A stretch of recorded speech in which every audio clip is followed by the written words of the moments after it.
And welcome back for today's second game, which is once again a replay from the Starcraft world. 1 versus 1 ladder. This time it is from season number 17, which is the current season. And it's going to be a fight between Agua here on the top middle of the map, playing the blue Protoss up against MnM. Well, MelvinS MnM was playing the red Terran here on the middle right. To speed up the early minute just a little bit to save us some time. Right, so Agua is going for the mid-build Protoss. That looks to be interesting. He instantly finds his opponent because it's standard to scout a middle spawn first. And he goes for spawn number 3 where Agua is located. He's trying to harass that SCV. And Melvin kind of just ignores it, lets the SCV die, and then starts building the barrack with another one. So only one kill there for Agua. His probe almost went down. Melvin just didn't really care about it and just let it happen, which I can't really agree with. But Melvin is a really experienced player, so yeah, he probably has a reason for doing it. Doesn't want to get too distracted by it. 3 gateways already coming down here on the middle for Agua. Or is that in fact a alright, 2 gateways and a forge. Pylon also already coming down inside the base of Melvin.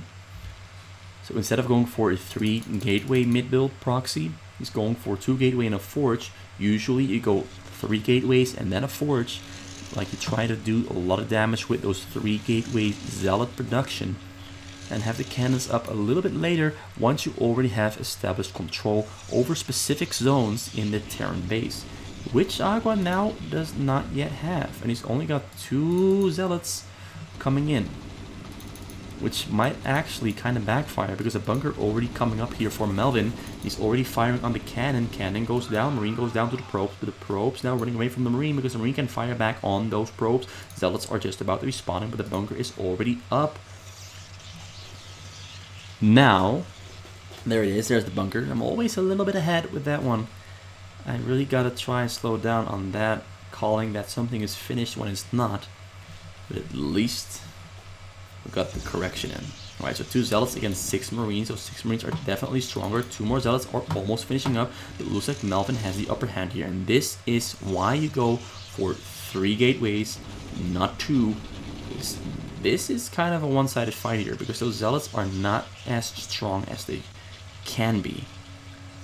Because Melvin is doing this really well. He's going for a late gas. The academy should be coming down soon as well, and another depot, of course. He's going to get supplies. There's the depot. There's the academy. Academy is a little bit close to the cannon here, if cannons were to be made here. But considering he's winning the fight already against Agua, who honestly went for something that I consider to be rather weak. 2 gateways and a forge. I consider that to be weak. Because look at this. Melvin doesn't even need to have perfect micro to fight this off. He's already won that fight, and now he can not go for the cannon in the back. The cannon in the back has finished up, but he adds on another barrack, and he's got 3 barrack marine production. Agua is now matching it with a 3 gateway zealot production, but he's mostly just forced to recede and recover from that failed proxy midgate. Because if the failed proxy midgate does not deal any damage to the opponent, they kind of get the edge over you, because they are doing everything as they already intended it to, whereas the Protoss, you're kind of trying to adapt and play from behind, because this is a big investment. Plus, this being out here on the middle of the map so early is also a huge risk. And he invested a lot in trying to get those cannons and pylons up inside of Melvin's base. Lost a cannon, lost 2 pylons. It's already a huge investment lost there. He lost a lot of zealots there as well. So he is behind on Melvin. Melvin now has medics finishing up. He's got stim upgrade almost ready. More medics on the way, more marines on the way. Adding a 5th barrack, which is very greedy, but it might help him push out of his base. So yeah, more importantly, let's see how Agua is going to handle himself. He's got a cybernetics core up and running, but his probes running all the way around because he did something wrong there with his probes. He's got a Citadel of the Dune warping into, so that's going to be Dark Templars, High Templars, or Zealot legs, or both of them. Okay, he takes down the cannon. Now Marines are fighting against the Zealots. There's a lot of Zealots, but those Marines are pretty strong with the medics and the stim upgrade. You can honestly just keep fighting and keep pushing deeper and deeper. Once he kills this, he has to pull those units from the back to the front. Then he goes for the cannons there. No, he goes for the pylon. He goes for the Zealots once again, but those cannons there in the back are definitely an easy target that he can stim down very quick and very easy. Zealots now coming in from the back, and they might just be the saving grace because this cannon is taking out a lot of units here. And now Melvin might have bit off more than he can chew, although actually he manages to keep this Marine alive by a hair's breadth. Medics doing a lot of work, more units spawning, more fire bats also in the mix, and now the game is going to become very, very hard for Agua, who's now forced to pretty much give up this entire mid-board here, because Melvin is pushing out and he will have control over this within a matter of seconds if he pushes out now, because cannons are warping in. This is not Zerg. He didn't see the cannon in the back, now he sees the cannon in the back, stims in, he goes for the Zealots first, now he goes for the cannon, but he selects the wrong cannon. Cannons both get cancelled, which now also means that the Zealots inside these gateways are going to be cancelled. Or not. He goes in for a surround on those Marines, but there's so many medics that the Zealots from the bottom side already go down to the stim. Now he's got the bunker as well, so he runs into the bunker, but actually the Zealots get a pretty good surround off, and they kill most of the Marines there, but the Marines inside the bunker are the ones that count. Marines that are reinforcing are the ones that are counting as well. Actually playing this really well here. MelvinS is playing this really well. He's got no engineering bay though, but he's got 2 scans, so he can scan Dark Templars in the case Dark Templars are on the way, which they are. There's Dark Templars being spawned here on the middle, which are going to spawn before these gateways go down. This one's going to go down though, so he cancels that. No, he didn't cancel it, right? He canceled it. Goes in for another stim. Dark Templars now spawning. He's attacking the Marines, but Melvin has the scan upgrade, so he throws down the scan. Dark Templars forced to run away or die. Both of them are actually... One of them kind of just stands there and dies. This one also now running into the base. There's still no engineering bay. 2 are being made though. He used the scan already, which is honestly a huge mistake, although he still has 1 scan left, but there's no units here at his next command center. And yeah, he sees that he's losing SCVs. Now he's going to chase for that Dark Templar, kills the Dark Templar. Dark Templar stays alive, Dark Templar runs away into the safety, and the Dark Templar eventually goes down here behind the depot. So that's a great play there from MelvinS. Stays aware, stays focused, and doesn't get caught off guard by those Dark Templars, and still takes down the mid-build here. But another Dark Templar came in from the base, now clearing out the Marines here, and there's no scan energy here for... There is scan energy here for MelvinS. So MelvinS is honestly just not paying attention here. He's trying to find where Agua is located, but he didn't send Marines in every single direction, which is something that is definitely worth doing. Sending like 7 Marines every single direction, immediately find the opponent and pull all Marines to the location or the destination of choice, which is of course Agua's base. Agua 39 probes, Melvin 51. Agua is adding a lot of gateways because he's in a hurry. He's really honestly in a hurry to catch up with Melvin, whose economy is honestly way bigger, and considering he's got 3 command centers in total, his economy is going to keep ramping up bigger and bigger. But he's got 2 choices: either force aggression, but he has no science facility, so he cannot force aggression because he needs detection for the Dark Templars. So the Dark Templars are keeping Melvin at bay, but Melvin has the opportunity to also use his huge economy, his huge macro, to actually build up a bigger base, get more production facilities, get upgrades as well, fill out every single portion, and set himself up for success somewhere around the 12 or 13 minute mark, at which point he will still be way ahead of Agua. But he's being aggressive, he's being a little bit impatient as well. He does have scans the 2 Dark Templars, kills both Dark Templars really quick, but as if he's going to build a turret there, Zealots are coming in from behind. There's a Storm there. Storm's going to kill all these units here because, well, this Storm upgrade, of course, is very awesome. Melvin doesn't dodge. Zealots are right on top of the units and the tanks. Dark Templar still there in the mix as well. No scan coming down. Does he have the scan energy for? He does have the scan energy for it. Scans the Dark Templar. The Templar is now going down very rapidly, and eventually MelvinS does come out on top. But the next wave of units spawning here for Agua. Agua, of course, is not going to give MelvinS the time he needs to get more units into the base. MelvinS' bank is suddenly skyrocketing upwards because he's focused on the fight here and not spending on building in his base. But now he is. He's pulled up about 6, 7 7 SCVs to make 8 SCVs to make 8 barracks. He's also gonna throw down a lot of factories, so he's going all in on the Marines.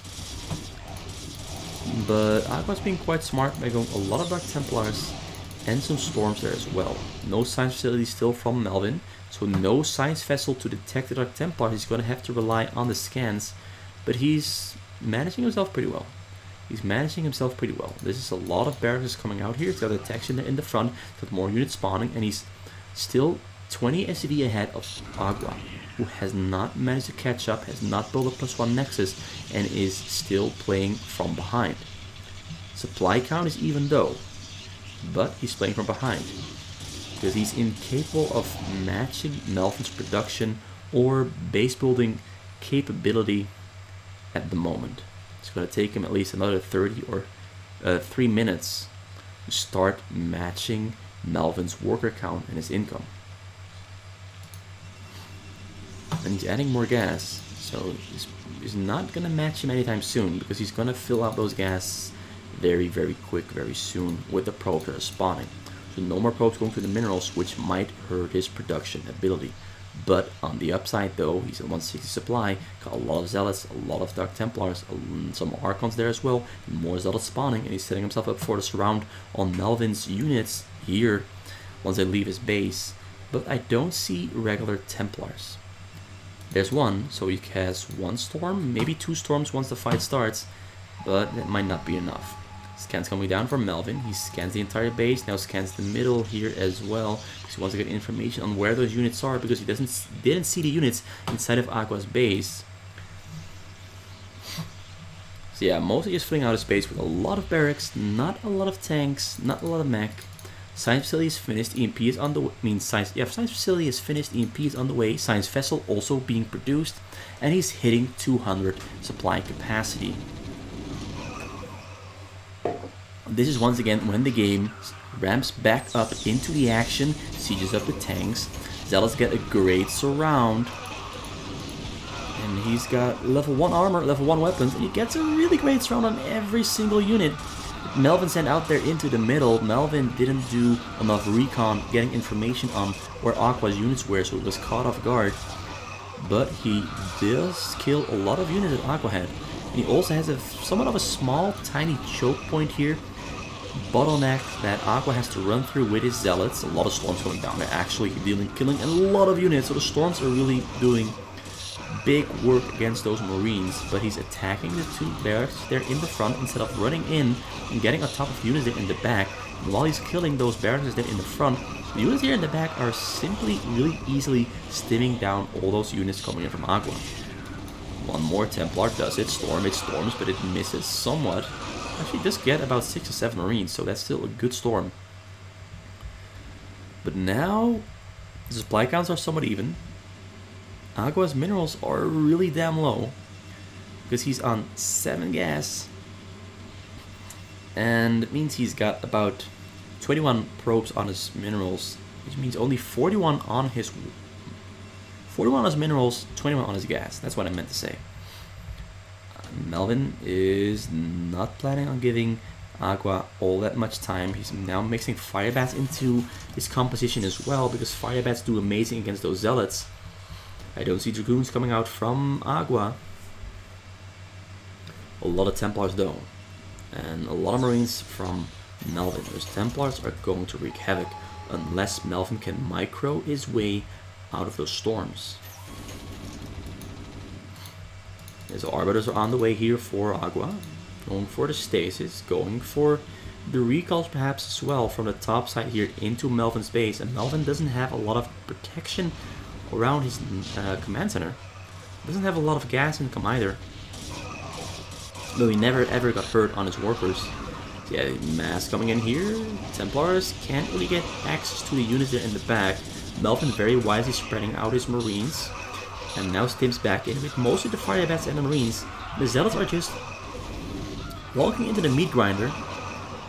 They're being stimmed down so ridiculously quick. Now the storms are finally getting in. But the storms are coming in after all the Zealots are already dead. And every single barracks here is producing on Melvin's end. He also has level 2 marine upgrades for both armor and weapons. Have 1 tank upgrade there as well. Whereas Agua still on 111. He's got 2 weapon upgrade and 2 armor on the way. No shield on the way. So let's click that one. And yeah, Templar energy of course on the way as well, because he wants to have more storms to kill those marines with. There's a lot of marines and not a lot of tanks. More factories have been built here. His base is looking very messy, but what's more important is the fact that he can produce units. So it's not so much about how pretty it looks. It's more about, can he make units? And yes, he can, because he's constantly hovering on that 200. He does have a lot of SCVs though. He can kill about 20 or maybe 15. It might be 12. Let's start with 12. It really does fix a lot of problems. But anyway, his mass is big, his units are coming in very quick, he's got a lot of marines with great upgrades there. Agua nonetheless gets a good surround, but the surround is somewhat nullified by the fact that they're surrounding only the tip of that mass that Melvin is sending in. Agua pulling back his mass into his base, but now Melvin is setting up shop there in the front, getting a good marine spread, getting his tanks there in as well. Vessel of course there to detect Dark Templars, and of course detect the invisible units under the arbiter. Gets a good EMP up on that single arbiter. Still 1 arbiter here, ready to use stasis or whatever it's going to use. But more units streaming in from MelvinS base, because he's constantly hitting that 200 supply cap. Because so many barracks. He's got 6 here, 5. That's 11. And he's got another 15 in total, 17, and only 6 factories. But 6 factories is all he needs with this amount of production. His 2 armories, both upgrading. Weapon and armor for his tanks. He's got level 3 weapon and armor for marines on the way. Just started as now as well. And Agua is looking really vulnerable here. Does have an arbiter there moving into position to start recalling onto Melvin. But Melvin has 8,000, 9,000, soon to be 10,000 minerals. And his supply cap is maxed out. And he's knocking here. He's already busted the front door down actually. He's standing inside of Agua's living room and telling him to get the fuck out of his new house. Because this house is now Melvin's. Melvin is coming in. Did clear out a lot of marines with the storms. I think more tanks or vultures here would have really done the trick. Because those storms are slowing Melvin down so much. But his upgrades though are also doing a lot of work. Yeah, so level 2 weapon now. Arbiter here inside of MelvinS base, but it's just standing there. It's got no energy for a recall. Arbiter up top has nothing to recall, but because everything is being used to attack. And if he recalls, it means that there's less units inside of his base to defend. And honestly, at this point, it's already a done deal, because he's losing pylons, losing more pylons, losing gateways as well. Recall comes in, but there's no Templars in there. There's no Templars in there, so it's pretty much just an annoying disruption of income, which Melvin at this point no longer needs. He's completely fine. His income is fine and dandy. So yeah, push still happening here. Good, very good stasis. Very good stasis. SCVs are dying here very quickly, but this is more so helping out Melvin, opening up supply space, than it is slowing or hurting him. So actually, Agua is helping him out by culling the unnecessary SCVs from existence. And yeah, this is just a done game. Already down to 169 supply cap. Now finally adding gateways there in the back, and he calls easy noob. Jeez, ooh, that's some real BM. That's some real BM there from Melvin. Calling him easy. So yeah, Agua, also known as Kokani, loses this game to MelvinS, also known as Legend Boo. Yes, these are the same 2 players from the last replay. And it looks like Legend Boo, aka MelvinS, wins again. And he beats Kokani's Protoss once again, and this time pretty handily. This is a pretty convincing win. Holds it at every single stage. Did expose himself to the weakness of Marines, which is specifically Storms and very great Zealot surrounds, but his production was just up to par, and he simply ran Agua over, who was on his hind foot from pretty much the start of the game, because he picked somewhat of a weak strategy going for 2 Gateway Forge mid build, which I very rarely see work unless and this is a big unless, a very big condition, unless the Terran screws up their micro, which doesn't very often happen because it takes a very simple, a very little amount of micro to win with 3 barracks against a 2 gateway production. So yeah, thanks for watching, hope you enjoyed this one, and MelvinS, congrats on the win.